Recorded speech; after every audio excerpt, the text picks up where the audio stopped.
নমস্কাৰ। দুটা সমস্যাৰিত শব্দ দুটাৰ বৰ্ণ একেই আছে, মাত্ৰ এটা শব্দত হচন্ত চিন লাগিছে। পদ আকাৰে পাৰ এই শব্দটোৰ অৰ্থ সাপেক্ষে উচ্চাৰণ অকমান কেতিয়াবা বেলেগ হয়। ইয়াৰ অৰ্থ দুটা, দাঁতি বা কাষ।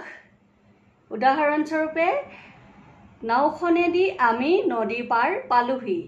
আন এটা অৰ্থ হৈছে এবিধ চৰাই। এবিধ চৰাই ক্ষেত্ৰত পদ আকাৰে এই শব্দটো উচ্চাৰণ অকমান বেলেগ হয়। যেনে পোহনীয়া চৰাইবিলাকৰ ভিতৰত পাৰ চৰাইও এবিধ। আন এটা শব্দৰ পদ আকাৰে হচন্ত চিন, এই শব্দটোৰ অৰ্থ হৈছে বহলাই মাটিত ৰাখ। উদাহৰণস্বৰূপে, পীৰাখন পাৰি দিয়া, পাতখিলা পাৰি ৰখা বা কাঁহীখন পাৰি দিয়া ইত্যাদি। এই শব্দটোৰে আৰু কেইটামান অৰ্থ প্ৰকাশ কৰে, যেনে কঠীয়া পাৰ, মাছে বহাগ মাহত কণী পাৰে ইত্যাদি ইত্যাদি। ধন্যবাদ।